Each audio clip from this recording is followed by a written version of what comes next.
Good evening, and thank you all for coming today. As the Chief Medical Officer of Health, we're called you together today because we want to be open and transparent and keep the public of Ontario informed. And to announce today that, well, I had a press conference yesterday and with Dr. DeVille, and I said I would probably be announcing a case fairly soon. I didn't know it was to be today. So we're here to announce our first presumptive positive case of novel coronavirus that we were just made aware of earlier today. And I'd like to say that in this process, you're going to hear from various representatives at the table here, including from the minister. And as I said yesterday, the system we would hope would work as it is, and it did. Right through the whole process, you're going to hear evidence that people did what they're supposed to do. They're carrying out what they are doing, and they're going to follow up on that. As a result, the risk to Ontarians is still low, and things are managed and well controlled. And as I hoped, the system is operating as it should. So with that, we have a test that was from our lab that was confirmed presumptive positive, just in the name of the terminology, while we can do the lab test. And we have people here from, they'll introduce themselves in a moment as we go through the table. And you'll hear from different the laboratory in that, of how we've undertaken this. And we're working this in conjunction with our partners at Public Health Agency of Canada to keep them notified and aware of what we're doing and to coordinate according to our standards and protocols throughout the country. And of course with our partners in the international field as well. So with that, I'm going to ask Dr. Barbara Yaffe to give some, she's an Associate Chief Medical Officer of Health to my left, and she will give us some more details on the actual case that we're speaking of. And so I'm going to hand the microphone over to her, over to Dr. Yaffe. Thanks very much, Dr. Williams. The case is in a male who's in his 50s. He had traveled to Wuhan, China, and come back, and within a day became quite ill. And the emergency service was aware of his travel history, used full precautions, was taken to Sunnybrook Hospital, and is now in a negative pressure room. All the staff are taking appropriate precautions, and the condition is stable. I'm sure you'll hear more about that if you wish from Sunnybrook physicians who are here. We were notified of the lab result today, in the middle of the day, and we have notified Dr. Teresa Tam, the Chief Public Health Official at Public Health Agency of Canada. We have had conversations with Toronto Public Health, Public Health Ontario, the hospital, and with Public Health Agency of Canada, and we're working in very good collaboration and cooperation to ensure that everything is done to not only manage the case but prevent any spread. And you'll be hearing more about that from my colleague on my right, Dr. Eileen Davila, who will tell you about Toronto Public Health's role. Dr. Davila. So thank you very much. Thank you, Dr. Williams and Dr. Yaffe, for that introduction. And by way of introduction for myself, I'm Dr. Eileen Davila, Medical Officer of Health for the City of Toronto. So as you've just heard from my colleagues, we have the first presumptive case confirmed of this novel coronavirus here in our city. We at Toronto Public Health, as you just heard, learned about this case earlier this afternoon. And as I've indicated in the past, there is a public health system. Following up on cases of infectious disease is exactly what we do in public health each and every day. So in this particular case, once we were notified of the presumptive confirmed case of coronavirus, we started our actions in terms of public health. And as I've mentioned before to members of the press and through public communications, what this looks like is understanding where the case was, what the circumstances were under which the person became ill. And our focus then also is on making sure that we understand who might have been exposed to this individual and in what sorts of settings the individual has been, so that we can determine who else might have been exposed and who might be at risk for further illness. But again, this is something that we do on a regular basis in public health, and this is in fact what my staff are actively doing now having heard of this particular situation earlier this afternoon. As I've promised to the public, as more details emerge and as we have more information to provide, we will continue to keep you informed on what the situation is and continue to provide you with advice on what the situation is here in our city. I would like to say that I do appreciate very much the collaboration from our partners. We did hear from them very quickly, and that allowed us, as the local public health department, to get on the case and to start our work as early as possible. With that, I'm going to hand the microphone over to Minister Elliott. Thank you very much, and good evening, everyone. I'd really like to thank Drs. Williams, Yaffe, and Davila for your thorough and comprehensive review of the steps that Ontario and Toronto are taking together to contain this case of the Wuhan novel coronavirus and protect the health of the public. Working directly alongside our partners at the Public Health Agency of Canada and local public health units across the province, we have been actively monitoring to quickly detect and contain any cases of the Wuhan novel coronavirus. I want to assure all Ontarians that this is exactly what transpired. The system is working. These protocols and procedures have been in place for some time. The patient was detected and immediately put in isolation. Lab tests were conducted, and at the earliest signs of a presumptive positive case, Toronto Public Health launched extensive case and contact management to prevent and control further spread of the infection. To be clear, health officials are actively working to ensure that we identify everyone this person was in contact with in order to contain this virus. Ontarians can rest assured that the province's integrated healthcare system today is far more prepared to respond to any potential health risks than in the past. All Ontarians should take comfort in knowing that our public health officials and skilled healthcare providers are bringing their considerable knowledge, skills, and experience to respond to this emerging situation. To help educate Ontarians about the Wuhan novel coronavirus, how they can protect themselves, and what they can do if they suspect they may be at risk, the province has launched a new dedicated website, ontario.ca/coronavirus. Each weekday, this webpage will be updated with the most up-to-date information on the number of cases under investigation and those that have been confirmed.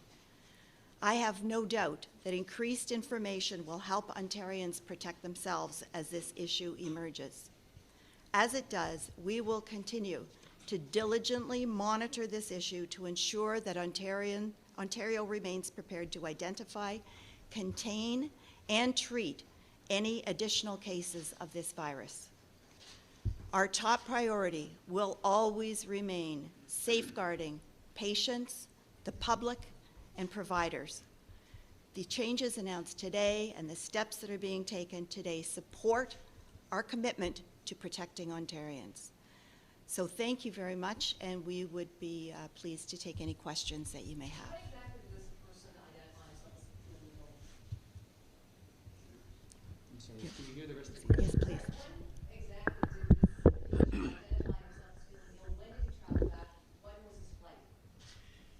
The data we have is that the individual flew out of a location, there's no direct flights from Wuhan. There was another flight into Toronto on the 21st of January and arrived in Toronto on the 22nd and then felt ill and had asked a family member to contact 911, and they told them totally about the situation. So ambulance services went fully protected, and that's the way we like them notified, and it was taken to Sunnybrook Hospital. Again, can you just tell us, has his family been put in quarantine? What kind of measures are you taking with those who've been in direct contact? Is that Brennan? Yep.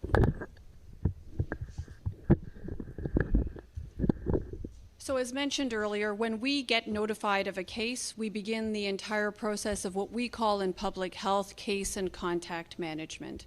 So in this case, as you've heard with this individual in question, it was patently clear that there were symptoms of a respiratory illness and that there was a relevant travel history. So I think it's important here to note that this individual has been handled from start to current, at the current time, from the start of the interaction with the healthcare system, with all appropriate precautions and protections in place.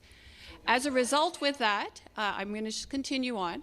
As a result, along with that, we are actively following in respect of contacts.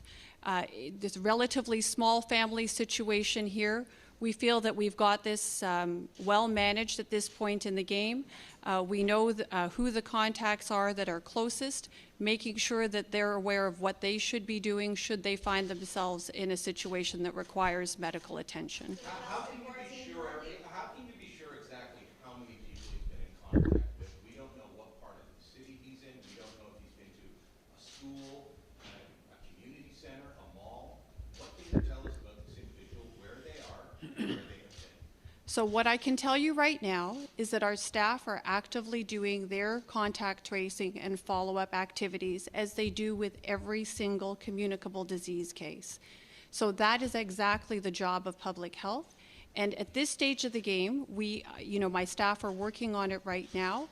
Contact has been, the last word I heard was that there was very little by way of contact, but we are absolutely making sure that we get the history of all the places the individual has been. That's part of regular public health practice, in order that we can then determine who needs to be informed and what sorts of measures they need to take. Today is the 25th, though, and he arrived on the 22nd. That is a widespread range of time, and a lot of people could be in contact. Okay. How do you contact everyone who's been through Pearson Airport at Okay. that time? What part of the city are we talking about? Where was this person? Okay, just to add to what Dr. Davila said, first, I think we have to keep the context here that the evidence to date is that this is not easily transmitted between people. It's generally people who traveled, they acquired it in Wuhan, or other people who had been in Wuhan, but in terms of transmission, it's mostly to very close household contacts. And I can assure you that any close household contacts have already been put into self-isolation and are being monitored. And it's a very small number of people. This individual came to Toronto on the 22nd and was in hospital on the 23rd.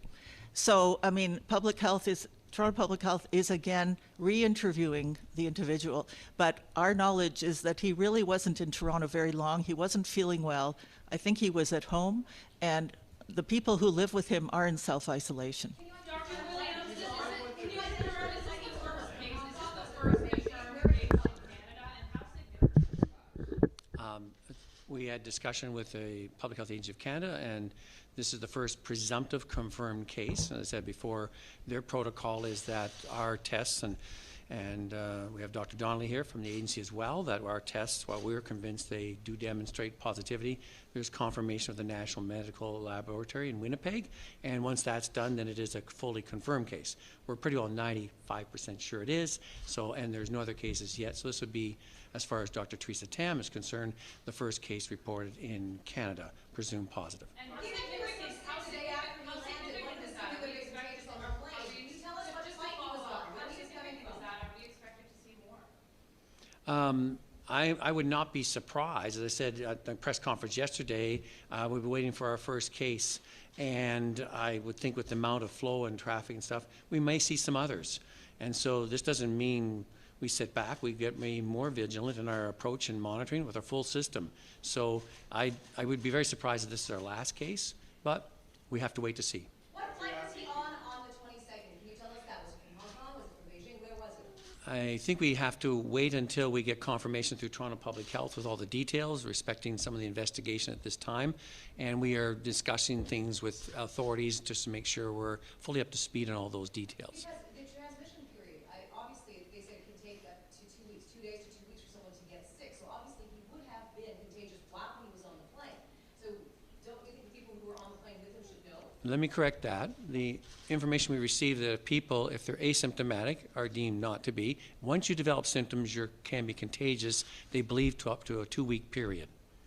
So can you, just to clarify then, do we know whether the individual had symptoms on the plane, and therefore what's the degree of risk to people who were on the plane with him? We're reassessing that situation. Our original understanding is that originally what we heard, and there's a language issue, is that not fully symptomatic, but we have to get some clarification to see is there any further things we have to do. So we want to make sure we're comprehensive and precautionary on our approach to the matter. So that's still being undertaken with Toronto Public Health. On the timeline, could you clarify when he was last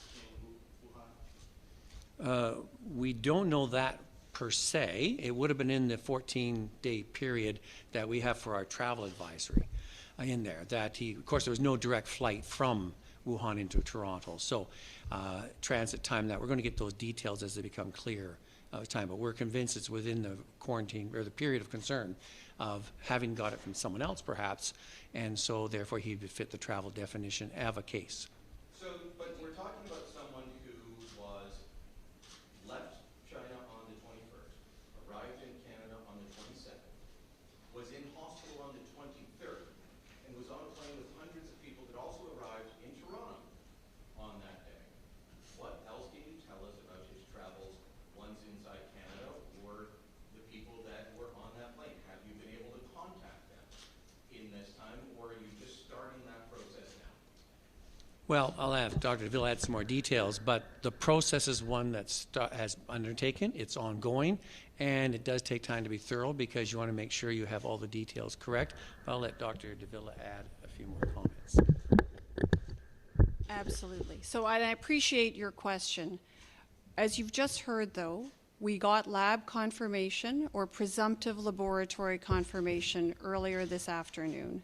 We are now in the process, as the local public health unit, of undertaking the investigations, understanding the history of the ill individual, and all the activities that that individual has undertaken since becoming ill.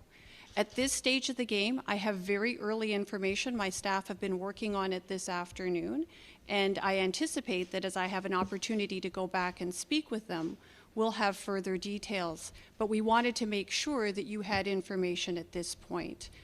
What my understanding is at this point, though, is that we have somebody who's had very little external contact, not much by way of activity, and we're going to continue our investigation at this stage. But I certainly appreciate where you're coming from. This is exactly the reason why we continue to do these. This is exactly the reason why we do this investigation. We do need to assess the flight and assess what the entire history of the patient is so that we can make appropriate measures, appropriate. Health Organization says that there's new evidence one can catch coronavirus from someone who just sneezes near you.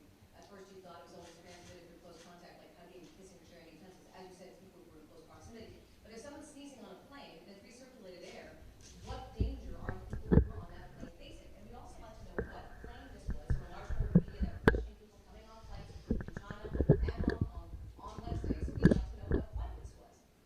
I think that's a fair question to ask. What flight was this? So if I could just add, I think those are all very good questions, and certainly people are concerned.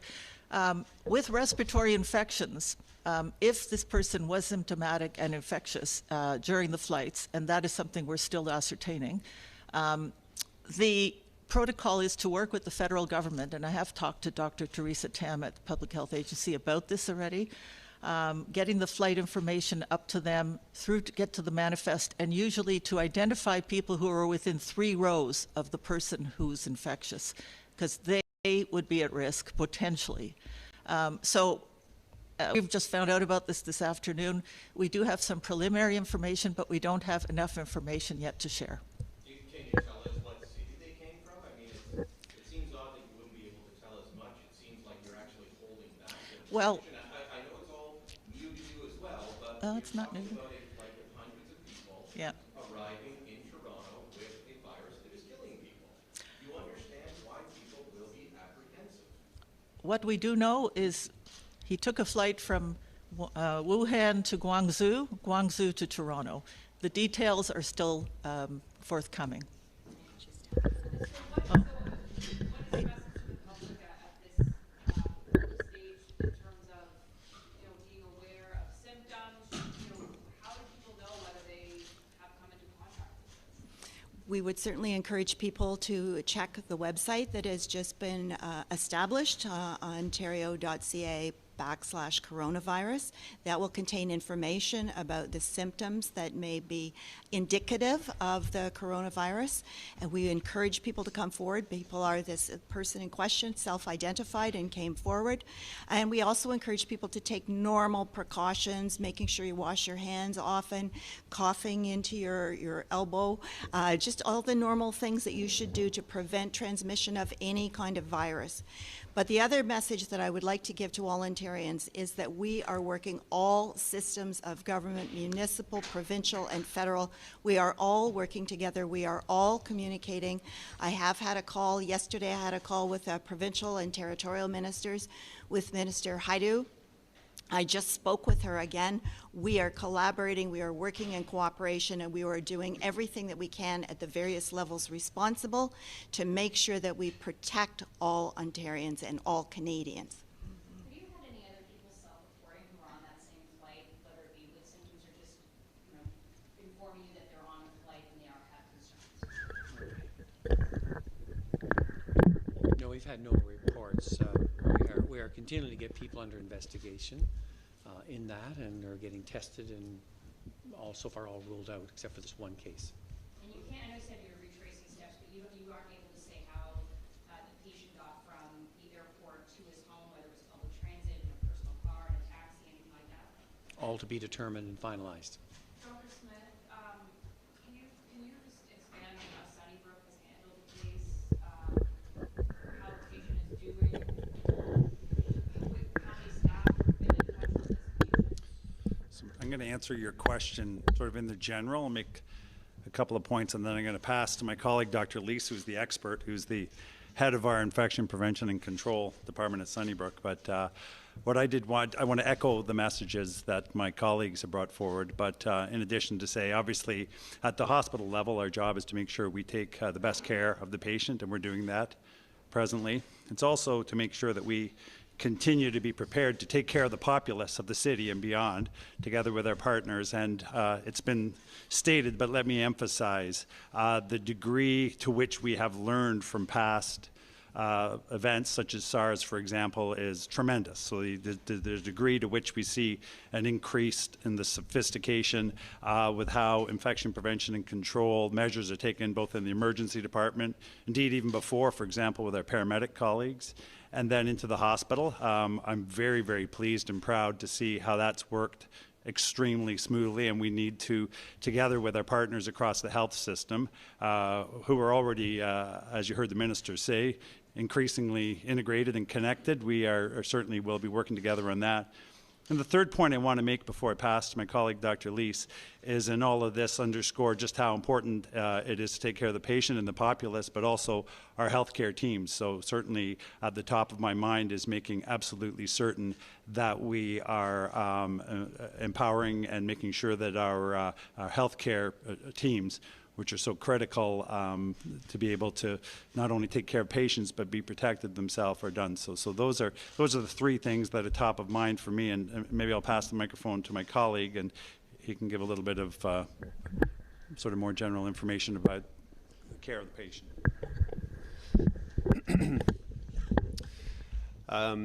Thank you. So Dr. Jerome Leese, Medical Director for Infection Prevention Control at Sunnybrook. When the patient arrived to Sunnybrook, they were actually immediately identified as being a patient that should be a person under investigation for this particular virus. At Sunnybrook, just like at other hospitals across Canada, we have established infection prevention control protocols, and so it's just our usual practice to screen all patients on arrival for the presence of any respiratory symptoms or fever. And so this particular patient was immediately identified, and we had the travel history immediately as collected by the emergency services, and they were immediately placed into the appropriate precautions on arrival.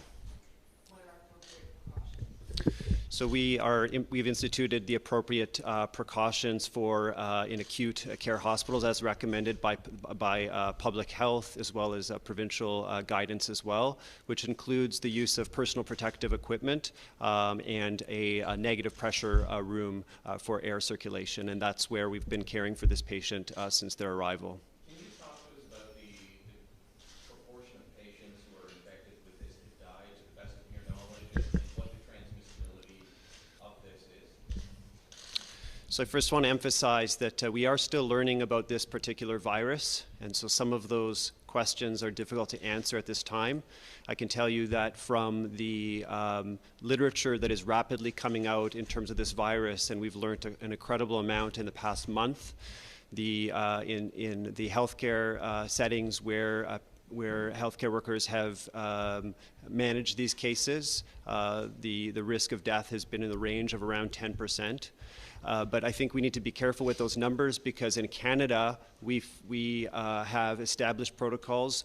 Many of those cases may have been in a situation where they didn't actually know the virus. They may not have recognized the infection.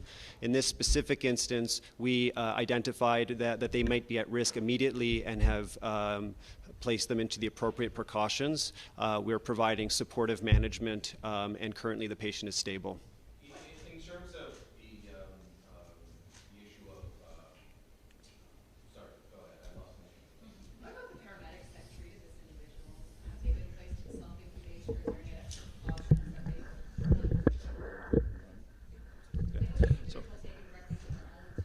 So I'm going to make an initial comment, and Dr. Davila may want to amplify this, but in preparation or as we were walking in, and of course, as you've heard repeatedly, this has taken place in the last few hours.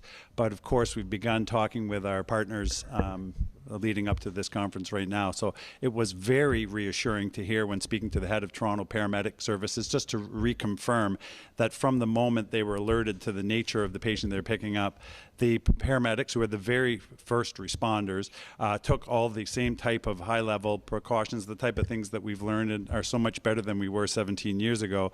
So right from that first contact with the healthcare system, which is through the paramedics, right through to the handoff, if you will, within the Sunnybrook Emergency Department, best practices have been followed, and I was pleased to be able to speak to the head of Toronto Paramedic Services before coming in to, obviously they're critical partners, and this is something we're going to check and recheck, and I know that Public Health has also spoken with them. Yeah, that's right. I'll confirm what Dr. Smith has just said.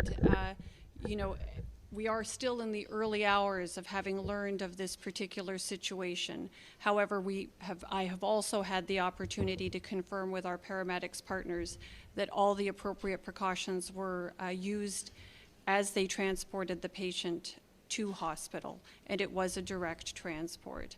I think that is very much, again, one of the earliest stages in the investigation. That's why we're able to speak to that point. We are continuing our investigative work and expect that we will have greater updates as our staff have more time to investigate and do the work that they do on a daily basis. Are these paramedics quarantined or self-incubated at this time? Know that you know, given that they were using full precautions, it's for them absolutely regular business. What about the airport? Should we be stopping travel from areas with high concentration of infections, or at least screening when people arrive in Canada? As we announced before, the Public Health Agency of Canada has instituted information material at the airport past week. They've updated their kiosks with questions and questionnaires. They've trained their borderland security officers as well as their quarantine officers to ask those questions and to ascertain if anyone has symptoms coming off flights from anywhere in China into Toronto, Vancouver, and Montreal as well. And if they answered any of those questions, they're, in respecting privacy, interviewed and asked questions, and if need be, will be referred to one of our local hospitals out there, which we've already had consultation with, as well as with Peel Public Health.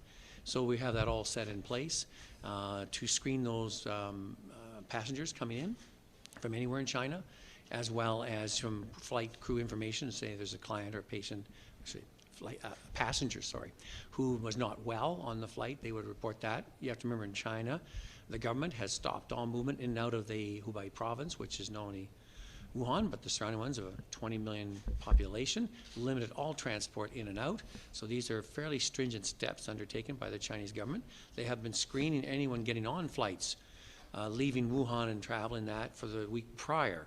So they are taking very assertive measures to limit that as best they can. People can get on asymptomatic, and they can have it when they arrive here. But as we've seen with a lot of ones we've investigated so far, they seem to have a number of other respiratory viruses that are circulating here in Ontario. But I think the point we're saying with this individual, what I understand is they have a residence here, just the person and their partner, at least we understand, the wife, went home because they were not well, and then had someone contact 911, and they had seemed to have very limited, but we'd like to make sure we're convinced of that. And so that's where Toronto Public Health, with translation help and assistance, and we understand the person's wife is asymptomatic. So a very limited exposure at all, but we want to make sure we're convinced of that.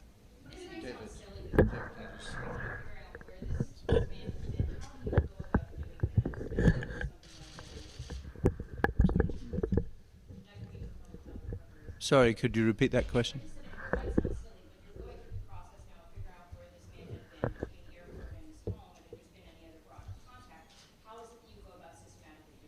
I'm going to hand you back to Dr. Davila to answer that. I'm Peter Donnelly from Public Health Ontario, President and Chief Executive. I just want to explain something that my colleague said, just because it's very important we're not misinterpreted. My colleague was asked about the case fatality rate, and he gave a figure of 10%, talking about people who were acutely ill, the most ill people in hospital. I think it's very important for us all to realize that many people will have a very mild form of this disease. Many people in China probably don't even know they've had it, haven't sought medical care, or if they have sought medical care, have recovered quite quickly. This is fairly typical of a viral disease. So I wouldn't like you to misinterpret my colleague and leave here thinking that 10% of everybody who contract this disease will die, because that's not the case. We do not believe that that's the case. Yeah, absolutely. He was giving a figure about a very specific thing, and I think it's just important that we're clear about that. The other thing, just before handing you back to Dr. Davila, which I think it's very important for us to realize, we are in a very, very different place than we were when we were responding to SARS 15, 17 years ago. And one of the things that's very different is that we know what the virus is. We have a fast, reliable test for it. And that really is a game changer, because it means that you can very quickly find out whether people have this or not. You can follow up their contacts where it's appropriate. You can test them. And these are the tools that you need in order to control this and to stop its spread. Now, to answer your specific question, I'm going to hand back to Dr. Davila.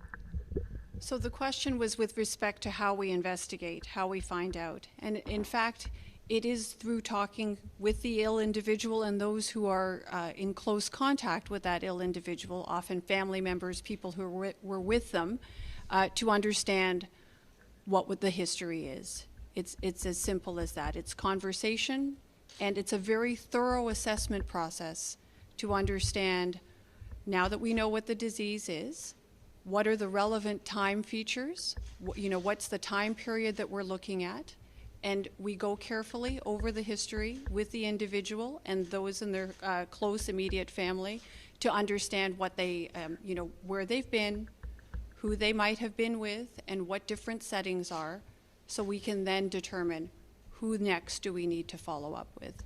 And this is standard practice within the realm of public health. And can you not tell us what area of the city this was in, broadly speaking, and why So at this stage of the game, again, I'm not doing the direct investigation. I've learned of this myself just very recently this afternoon. I know that my staff are out there investigating this right now. They are following up so that we actually do have the information. So I'm very happy to, share information with you once I'm aware of it. But at this point, you can't say he left the hospital, the airport, and so you're investigating those 3 rows. You can't say, did he get into a cab? Did he get on the UP Express? Did he get on a bus or a subway? So my understanding at this stage of the game is that it was private transportation, so not mass transportation, from the airport to home, and subsequently home to hospital through the route through paramedics, just as you've heard. But that's as far as I know. I don't have further details beyond that. Again, I don't have details on that yet. Will you be publicizing the passenger list of the aircraft? I'm sorry, Will you be publicizing the passenger list of the aircraft? I think Dr. Yaffe made some comments, but our process is one to work with federal authorities and to ascertain more details from public health interviewing the individual, were they ill or not at all on the flight. We understand the person became symptomatic quite a bit or after arriving in Canada. And then there's protocols, as Dr. Yaffe has alluded to, is that when you look at if it's decision in joint affiliation with Health Canada and with the Transport Canada, to understand if there's any seating arrangement, because it's more of a droplet spread. You have close contact. It's not the whole plane, and there's just a certain number of people around. If you have that, we would probably, on the precautionary basis, contact those individuals, and that's the key thing. It's not public at large. It's individuals, and it seems, as Dr. Donnelly's alluded to, it's close family contacts. You have to be more than just casually walking by someone in that area there. So it's quite a different one, and we're learning more about it all the time. But anyone who needs to be contacted, it's significant that Toronto Public Health feels, even in a more precautionary basis, they will do so and advise them accordingly. Can you tell us more about how this patient is doing? I know you said stable. What does that mean?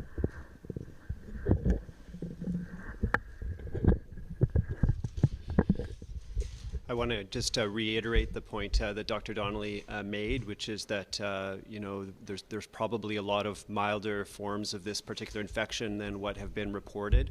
I can tell you that this specific patient has presented with the symptoms that are compatible but relatively mild illness, and at the current time is stable. Even as of today, there may have been some early signs of improvement, but we're still monitoring very closely because we know that among the patients that do get worse, that can be after a few days. And so we're still providing active medical care, and the patient has remained in the appropriate precautions since they arrived at Sunnybrook.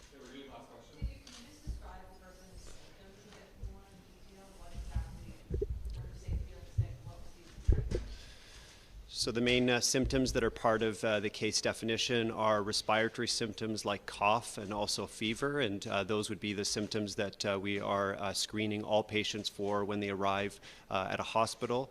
And by that is our usual practice during viral respiratory season to have those patients immediately placed in the appropriate precautions.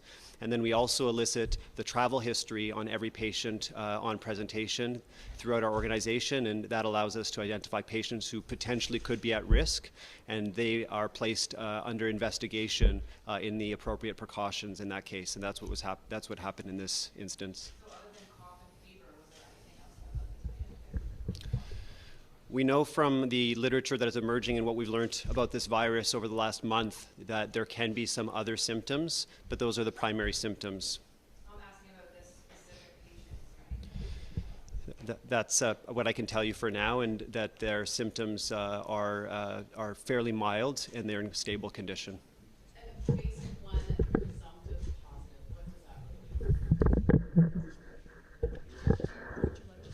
I'll make a comment and then let you follow up on that one. I think it's important to note that the individual, having seen information, knowing his responsibility when feeling well, even with not having really severe symptoms, was concerned enough and informed proper enough. That just tells you that people have knowledge of it. They want to take the proper precautions. They want to protect they want their health, protect their family members and others. And this individual did that, and that was an excellent one. I'll ask Dr. Donnelly to comment on the presumptive.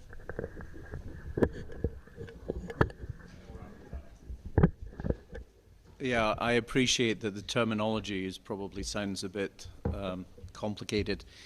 Look, essentially what happened was that Public Health Ontario developed a specific, accurate and rapid test for this disease. And our colleagues at NML in Winnipeg have done the same. They do a slightly different test, but we collaborate with them and we collaborate with other major laboratories in Canada so that this is very much a national effort. And what we've agreed is that because we know our test is rapid and reliable, that we can actually make a positive result from one of our tests actionable. So in other words, we don't wait. But it's good practice still, of course, to also run the test at NML, and they will be doing that. And when theirs comes back positive, as I am very confident it will be, then we move from a presumptive positive to a confirmed case. But I'm sure you spot the value of having a local test. What it means is that it gets us probably 36, 48 hours of a jump on this so that we know where we stand and so that Eileen and her colleagues can get onto this and start tracking down contacts early. So that's the value of having a local public health lab that can actually develop this test.